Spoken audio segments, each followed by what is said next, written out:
What is going on? Thanks for tuning into a special Friday fight preview edition of the MMA podcast. Here to break down UFC Gaethje versus Vick, UFC Fight Night 135 coming from Pinnacle Bank Arena in Lincoln, Nebraska this Saturday night, tomorrow night on Fox Sports 1. Joined as always by Sweet Pappy Dollars. He's on Twitter at Sweet Pappy Jones. What's going on, dude?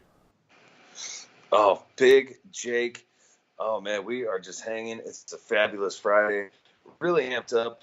We had some good action on the, how should I say? I don't want to say the regional circuit, but with Bellator and PFL last week. Really excited for UFC Lincoln tomorrow night. Glad to be here breaking it down with you, bro. Indeed. We have a really fun card coming up in Gaethje versus Vick. But before we break that fight down, a little bit of news dripping down from the MMA grapevine. Actually, pretty big news. We are getting news that for the fourth time ever and for the third time in the last couple years, we're going to see yet another champion versus champion match. We had Conor McGregor versus Eddie Alvarez at MSG, and pretty recently we had Daniel Cormier take on Stipe Miocic.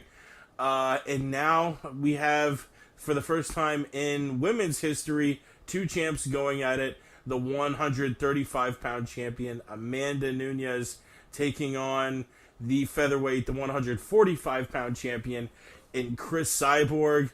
And this is a real exciting fight. This is two legends of two different eras. You have the old school Brazilian warrior and Chris Cyborg, and now kind of the up-and-coming, the lioness Amanda Nunes, who has been taking out every challenge that you put in front of her. What were your first reactions when you heard that this fight was going to be made for UFC 232, December 29th at the T-Mobile Arena in Las Vegas, Nevada? I gotta say, I was pretty excited when I heard that this fight was finally coming to fruition.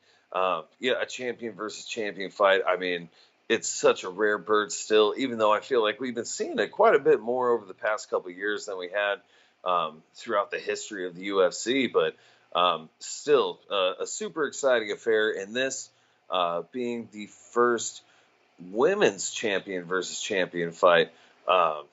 Man, it's going to be great. Both of these women are very well-rounded, very versatile, great styles, super tough. This is definitely a women's fight that I can get up for, man. This is, Chris Cyborg is getting a really tough test in this one, too, and vice versa with Amanda Nunes. Perfectly timed, too, for that New Year's Eve card, setting it up to be a banger.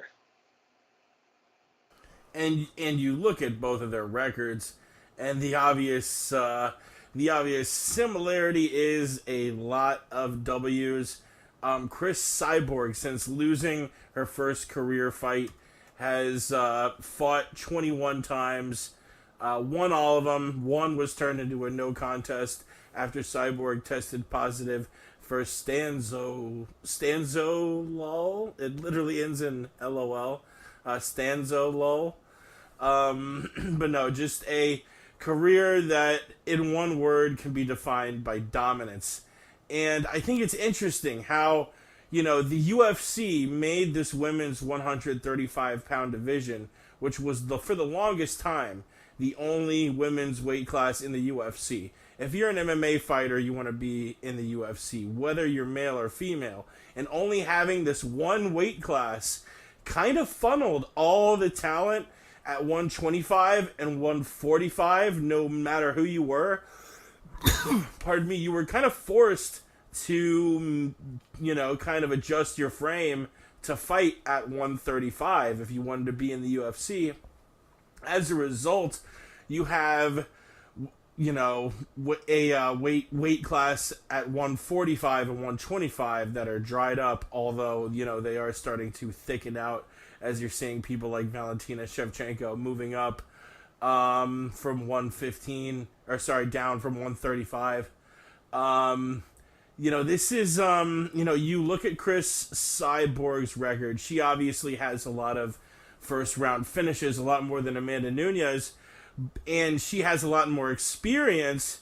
But when it comes to experience against elite fighters, Chris Cyborg has been fighting a bunch of featherweights. I mean, yes, she's won all of these fights pretty dominantly, but, it's Yana Kunitskaya, Tanya Evinger, Lena Landsberg, Leslie Smith, Daria Ibrahimova, Faith Van Duren, Charmaine Tweet. Like, these are not, I don't know if these are fighters at the same level as when you look at Amanda Nunes, who's fought in Rocky Pennington, Valentina Shevchenko twice, Ronda Rousey, Misha Tate, Shayna McMahon, Kat Zingano, Jermaine De Randamie. And it's just, and it's interesting either way. Both women I don't think have fought a kind of striker that can pose the threats their opponent can, and that goes both ways. I think both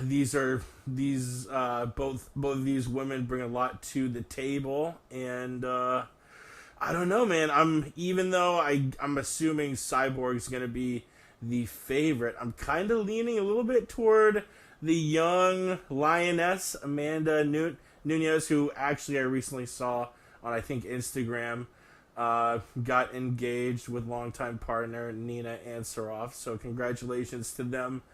But yeah, which way is the wind blowing for you before we get to this fight preview for tomorrow's card? Dang, my early thoughts, it's so tough. The only fight I've ever recall, apparently Cyborg lost her first fight. I never witnessed that myself. I did see the kickboxing match that she had lost, or I guess I should say the Muay Thai match that she had lost a couple of years back. But, completely different animal here.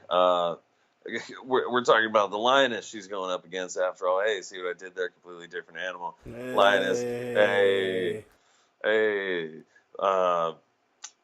But man, and we've seen Amanda Nunes take some lumps here. She was TKO'd by Kat Zingano earlier in her UFC tenure, but man, she really looks to have turned a page right now. Both of these ladies have just been looking super dominant in their last, for Cyborg in the last forever, and Amanda Nunes certainly the last couple of years. She's just been dismantling everybody. Early, I'm leaning on Cyborg for her size, but certainly not counting out Nunes. I'm glad I got a couple more months to look at this one a little more closely. And that brings us over to tomorrow's night's card, UFC Fight Night 135, Gaethje versus Vick. And I'm actually trying to see, is there a line yet out? I don't think there is. I think it was announced yesterday or the day before, so we'll probably be seeing something about that soon. Let's get to this Fight Night card, though. Start with the prelims like we usually do, a few Fight Pass prelims with some familiar names. Jojo Calderwood and Kalendra Faria, both fighting at women's flyweight. I like seeing the 125-pound division develop, and now that we're seeing more fighters move up from 115, it'll be interesting to see how Jojo Calderwood is able to adjust 10 pounds up at 25. She is a moderate favorite at minus 175. Drew Dober minus 220 over John Tuck. And losing plays here. And Ronnie Yaya and Luke Sanders, pretty even there. Yaya just minus 125 going up against Luke Sanders, who's at just about even odds. Going up to the prelims, Mickey Gall, who, he did a decent job kind of making his name known, at least with the hardcore fans. I was interesting to see that they moved him all the way back here to fight George Sullivan at welterweight. He was talking, I forget what show it was, but he did mention that kind of sounded like he had a bit of a chip on his shoulder. 15 pounds up at middleweight, Andrew Sanchez taking on Marcus Perez. At bantamweight, longtime UFC vet Yuri Alcantara taking on Corey Sandhagen. And at welterweight, Warley Alves, who's on a 2-fight win streak, taking on James Krause, who very quietly, since losing a split decision at UFC 184, is on a 4-fight win streak. You don't see a lot of guys able to piece together 5+ fight winning streaks, especially in difficult divisions like the welterweight division. So it'll be interesting if he wins this fight to see how high they bump him up. Those 4 fights are going to be on Fox Sports 2 if you are subscribed. What stands out to you on the prelim cards, P Money? Jake, I see a stacked card for UFC Lincoln. Really, Nebraska is getting hooked up for this one. Starting with Ronnie Yaya versus Luke Sanders. That's a super bantamweight matchup. Ronnie Yaya is, perennially been one of the top, easily in the top 10 135 pounders for probably the last 8 to 10 years, I'd say. Luke Sanders got a lot of hype on him. Really digging that fight. John Tuck versus Drew Dober. That should be a banger. JoJo versus Kalindra Faria. Great fight. Mickey Gall versus George Sullivan. Shouldn't be a snoozer. This is just a dank card. Yuri Alcantara versus Corey Sandhagen. Alcantara's always in some fun action at bantamweight. James Krause versus Warley Alves. I say, now, first of all, James Krause, he's the plus 300. May want to throw a couple dimes on him. He's undefeated at welterweight. Again, he's got the win streak going on. I'd say definitely worth throwing a couple shekels on him, man. Warley Alves, he's got a 2-fight winning streak himself. But I'd say Krause definitely has the ability to get the job done. Lots of great fights there. I want to say Ronnie Yaya versus Luke Sanders. For some reason, I really like that matchup. I'm looking forward to that one on the prelims for sure. And you do not want to miss the changeover from the prelim to the main card and the first fight on the main card, because one of the biggest favorites I've seen in the UFC for a while. You don't normally see the UFC make fights where a guy is a minus 1100 favorite, but Eric ya boy Anders, former linebacker at Alabama, former national champion, taking on Tim Williams, minus 1100. Guy's got some brutal finishes and is a scary, scary prospect. Just sheer athleticism.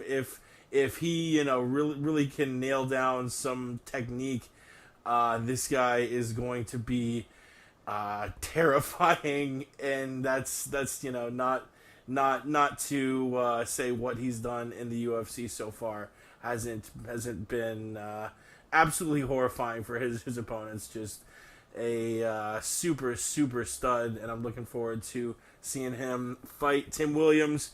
Another stud in Davison Figueiredo. He's 3-0 in the UFC, still undefeated in his career. 2 finishes, taking on a banger himself, John Moraga, who has a lot of UFC experience. I was surprised Moraga actually the underdog here. This might be my upset alert pick, because as much as I want to be on the Figueiredo hype train, John Moraga has a ton of clout behind his name. Jay Gellenberger, big underdog against Brian Barberena, just because he doesn't seem to have the durability that made him famous in prior years. If he will have a lot of the audience, both watching on TV, and of course, I think he's from that area in Nebraska, rooting him on. But they did not give him a very winnable fight, or a very favorable matchup, at least, in Brian Barberena, who actually has experience fighting his brother, Joe Ellenberger. So yeah, hard to pick against Brian Barberena there. Courtney Casey versus Angela Hill. This is another good one. Hill was a part of that tough season, went over to Invicta, and just ran the place, defended the strawweight championship before coming back over here and going 2-2. All four of her losses, or all four of her fights, have been to decisions, taking on Courtney Casey, who in her last fight against Michelle Watterson, I don't know, she looked a little too complacent out there, and I think it's going to come down to if Casey is willing to go out and push the fight, make it her fight, she's going to win it. But if she just kind of lays there on her back and lets the fight go where her opponent dictates it, it is Angela Hill's fight. I guess we can do the co-main event and then do the main event on its own. Michael Johnson and Andre Fili. Man, not to take anything away from Andre Fili, but look at the fucking murderer's row of people that Michael Johnson has had to face going back like a few years. Darren Elkins, beast. Justin Gaethje, beast. Habib Nurmagomedov, beast. Dustin Poirier, beast. Nate Diaz, beast. Benny Elderush, Edson Barboza, a Melvin Gillard that wasn't quite in his prime in 2014, but still had hella KO ability.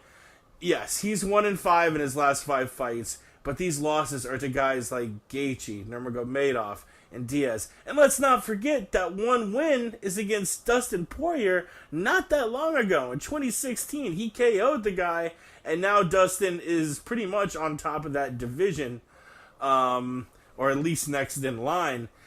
So, he almost had that win against Justin Gaethje. He had him on roller skates, but Justin Gaethje is made out of metal and fighting in the main event. So, I don't know. And then he fought Darren Elkins, who I'm convinced Darren Elkins could beat Brock Lesnar, as gritty as that guy is. Not to take anything away from Andre Fili, but to make it short and sweet, I have Johnson getting back in the win column. P-Money, what do you think about this main card? Oh yeah, this main card is definitely sweet.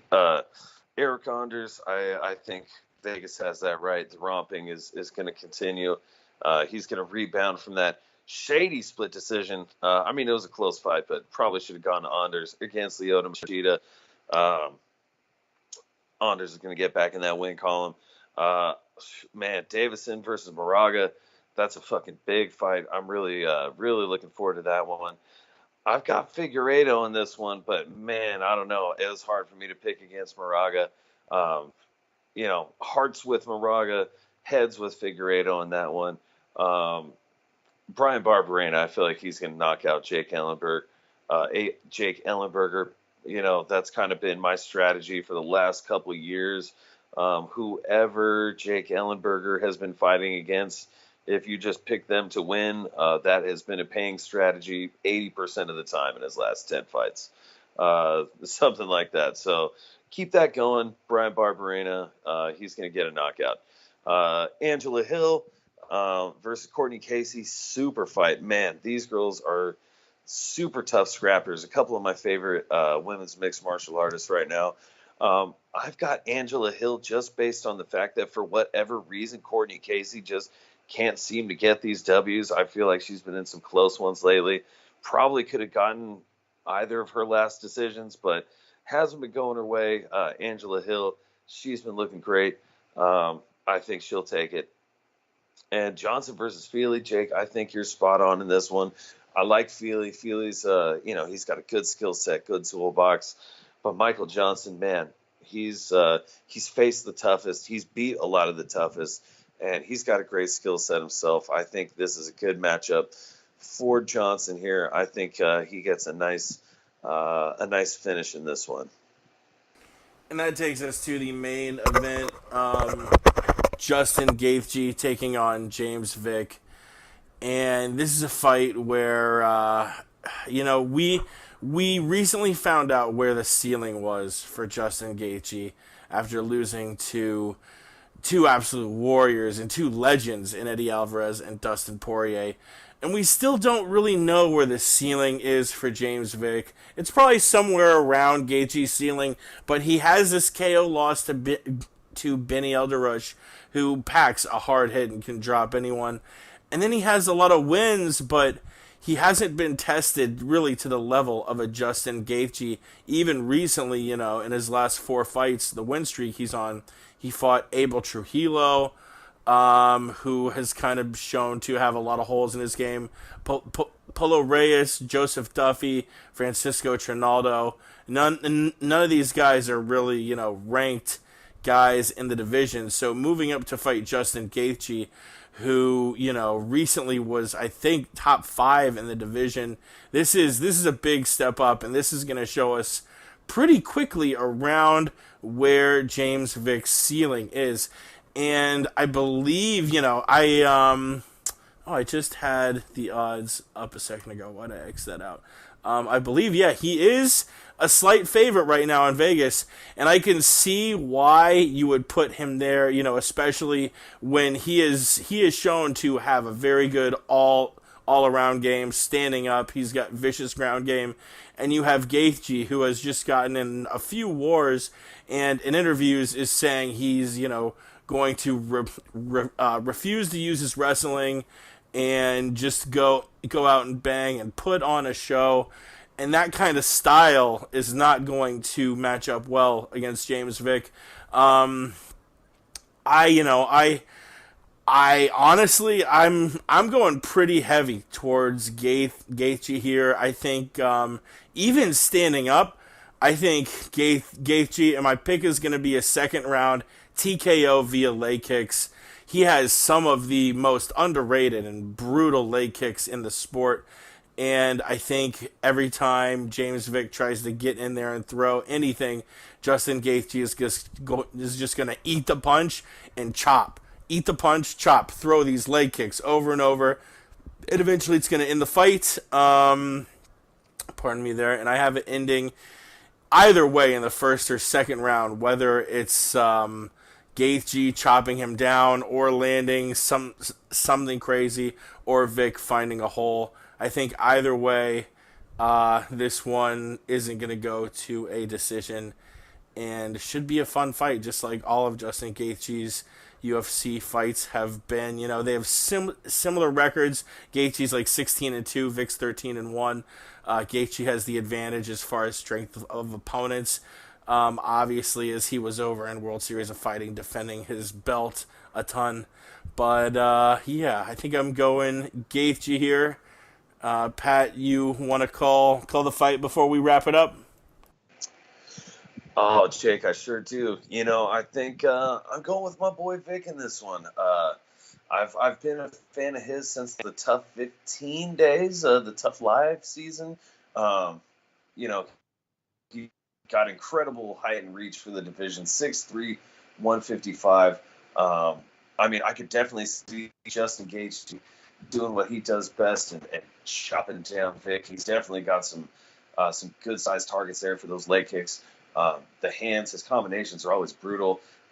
James Vick also has a big midsection. Gaethje, he's one to go to the breadbasket with his shots. I could certainly see him doing some work. This fight for me is definitely a coin flip. Vegas odds has it pretty close. And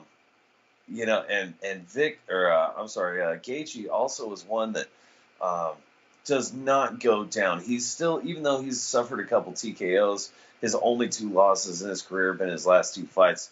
But those were after wars, after repeated, numerous, pinpoint accurate strikes. I don't know, even though Vick has shown some good power, I don't know if you can just get it done with one shot with Justin Gaethje here. But man, Vick, You know what? He's got the reach, though. He's got some great boxing, solid fundamentals. Um, I'm going with my boy Vic. I think really at this point, I think that's about all the logic I can put into it. And heck, he's 9-1 in the UFC thus far. So the time for him to step up is right, and this is a big fight for him to do it at. So I'm backing Vic in this one. I'm going Gaethje. P Money is going Vic. Follow us on Twitter at the MMA Podcast and Sweet Pappy Jones. We will be back probably Sunday, if not Sunday, Monday, for a fight recap. We appreciate the shit out of you. On behalf of P Money, thanks for tuning in. And until next time, we gone.